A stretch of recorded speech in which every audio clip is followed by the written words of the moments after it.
मेन्डेलाया दंफैमाने programme गैयामोन बेहा आरो फैनोबो नागिरखायाखैमोन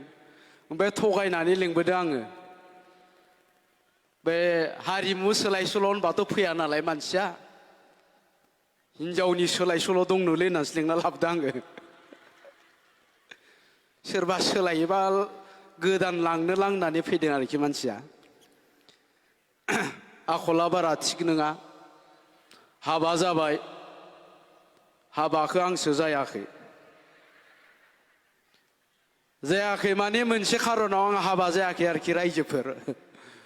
बै गोदो साबोन थरसे बायबा थरसे फ्रि मोनोमोन ना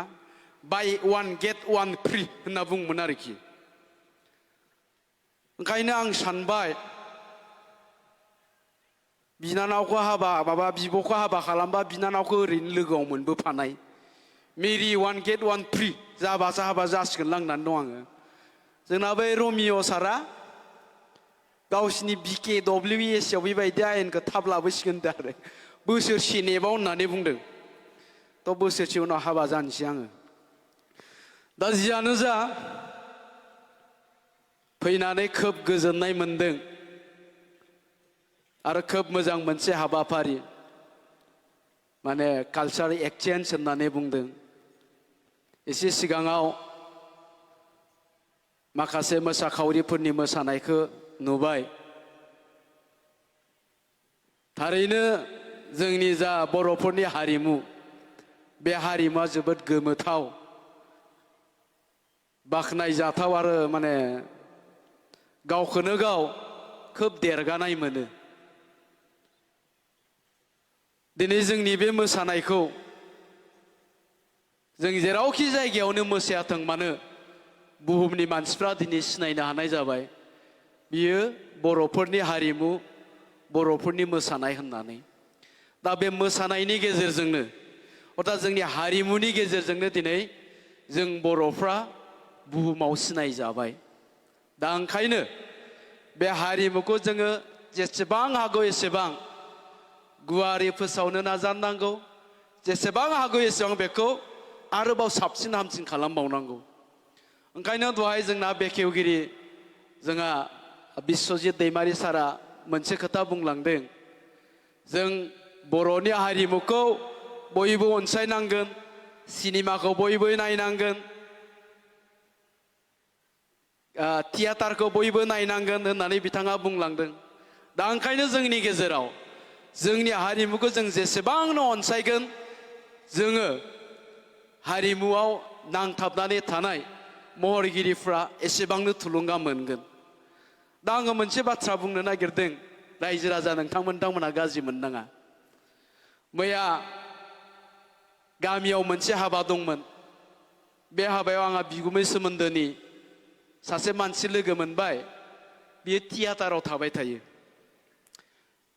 थियेटारनि नामा मामोनथाय फामफुलिनि थियेटारनि नामा आइराखि थियेटाराव थायो बियो थ' हाबायाव लोगो मोनबाय आं बेखौ मोनायाव अब्ला आं सोंबाय बेखौ गुमैयाथ' थियेटारावसो दङमोन माबोरै फैखो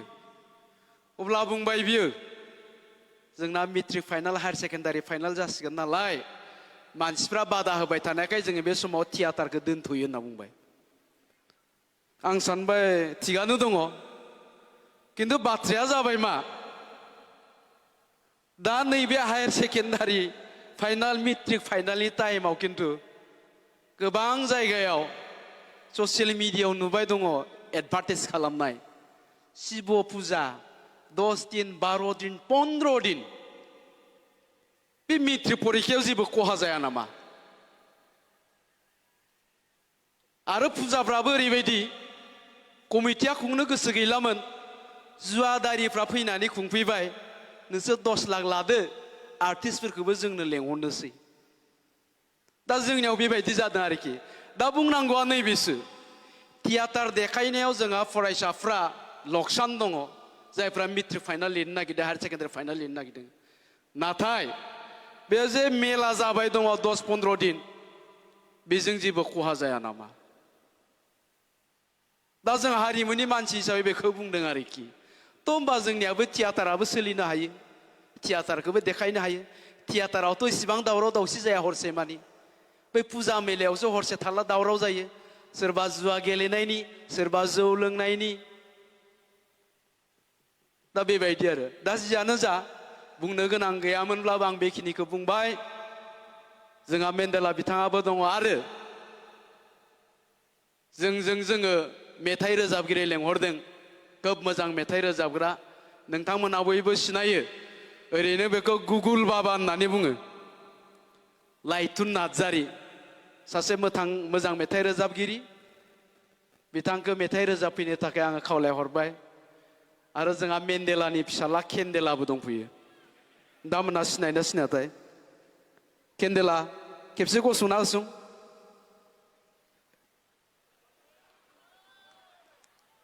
ओरैजाय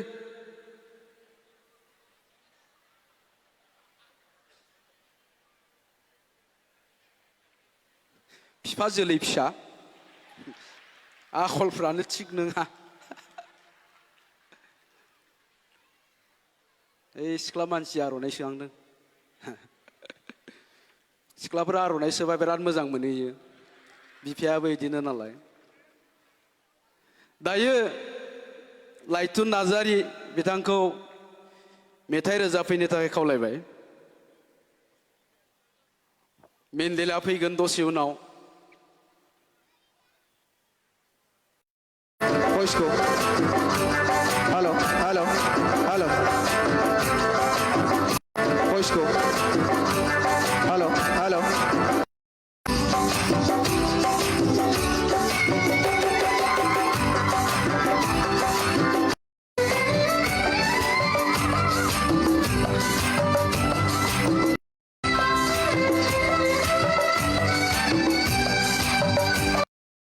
सासेबाव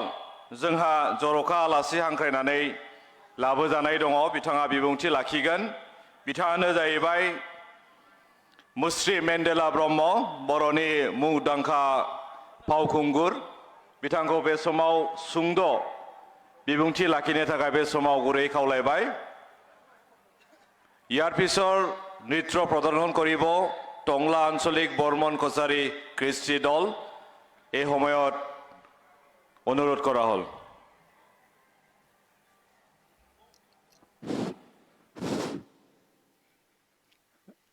दिनैनि 52थि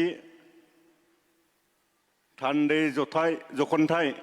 दुलाराय बर' फरायसा आफादनि नैबे हारिमु सोलायसोल' हाबाफारियाव नुजाफैनो हानाय मानगोनां गासै रायजो नोंथांमोन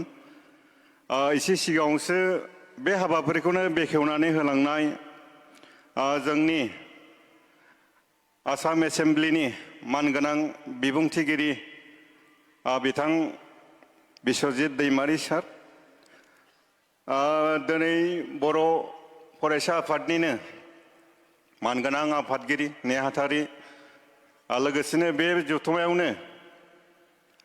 जर'खा आलासि महरै लिंहरजानाय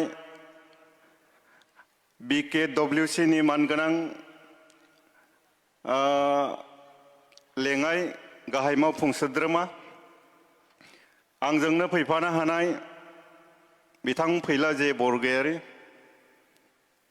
लोगोसेनो बे जथुम्मायाव नुजाफैनो हानाय गासै रायजो नोंथांमोननिसिम आंनि गोसो गोरबोनि अननाय मोजां मोननाय आरो गाहाम हामलायनायखौ बावहरनाय जाहैबाय फैनानै जोबोद मोजां मोनदों नाथाय एसेबां रायजोफोरनि गेजेराव आंखौ हाबा जाबाय होननायाव जि लाजिबाय ओइ केन्डेला ओरै फैनाय केन्डेला ओरै फैनाय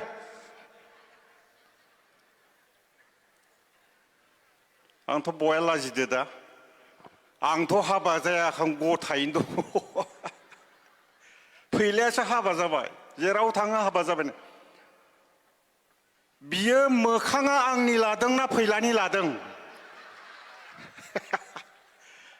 बबे एंगोलखै नायबाथाय आं बायदि नुयो फैलासो नुयो माथो आहा एसे सन्देह दं आं बायदि नुदोंना रायजोफोर आंनिथ' जेबो महर गैथारा फैलानि नांदेरनायसो हाथ थांफाग्ला आं फिसा नङा नोङो फुरा फैलानि नांदेरनाय जियानो जा रायजो नोंथांमोन फैनानै जोबोद मोजां मोनदों नाथाय जोबोद दुखु मोनदों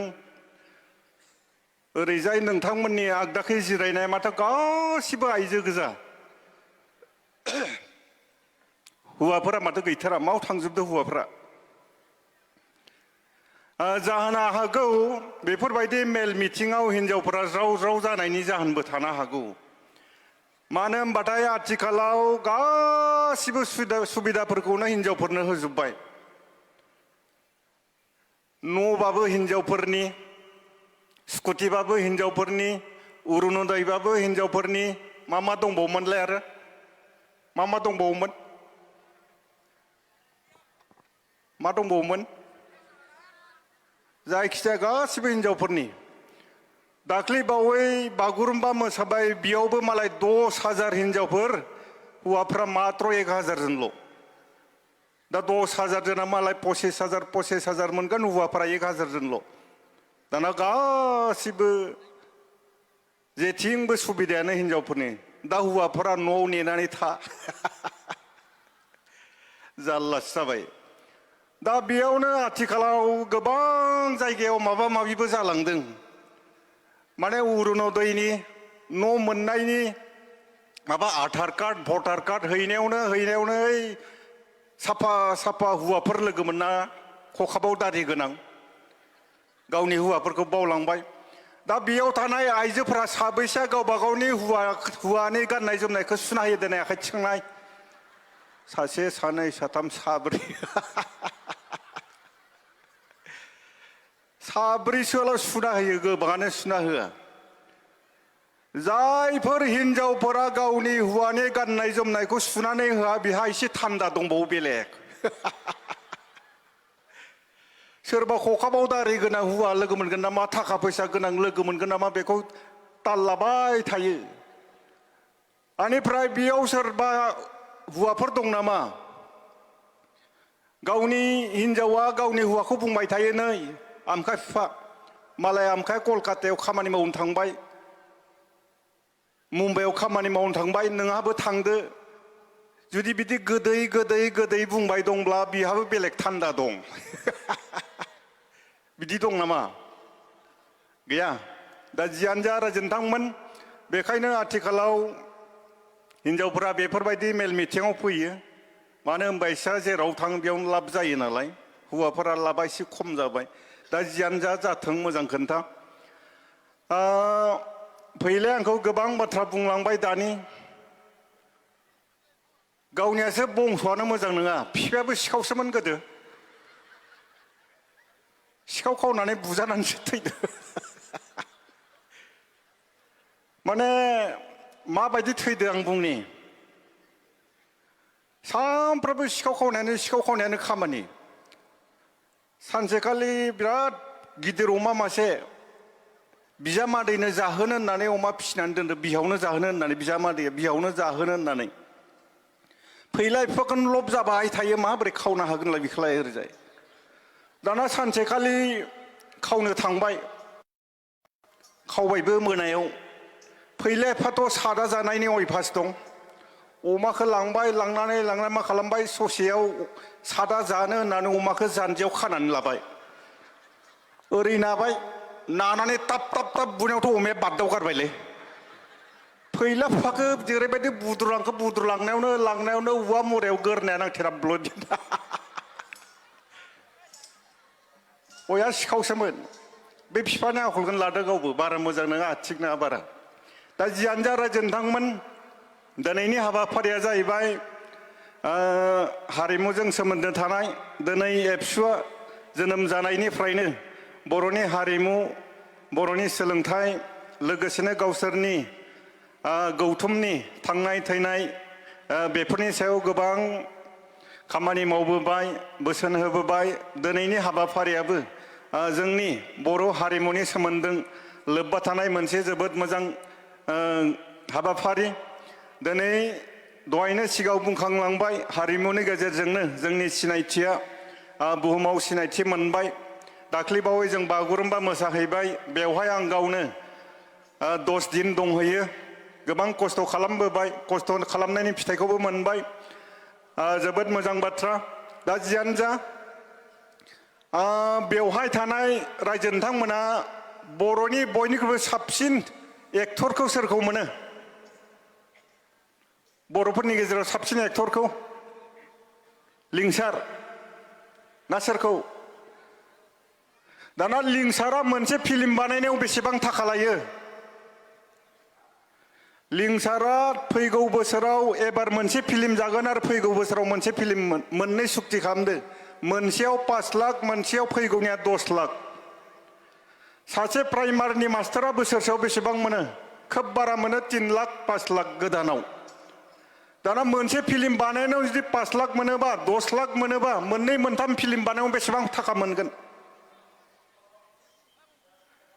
नोंथांमोना मिथिगौ बर'नि बयनिख्रुइबो साबसिन डाइरेक्टर फिल्म लिरग्रा पंकज लाहारी मोनसे फिल्म लिरनायाव बेसेबां थाखा लायो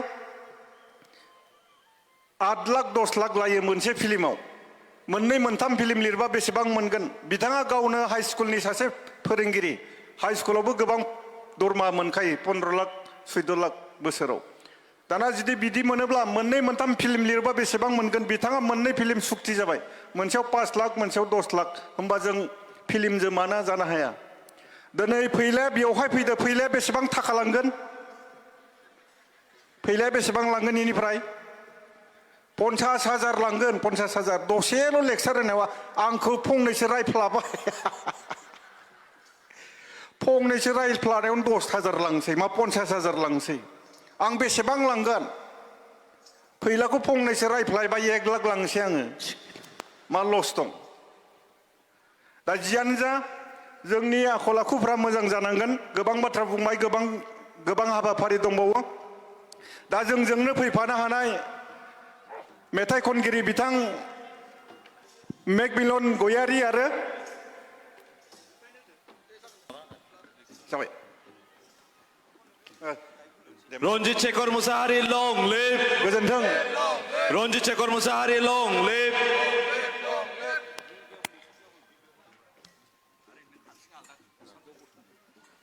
इउजि Brahma long live Iuji Brahma long live Dipen Boro' long live Dipen Boro' long live ABSU long live ABSU long live Ranjit Shekhar Musahari long live Ranjit Shekhar Musahari long live Dipen Boro' long live Dipen Boro' long live Iuji Brahma long live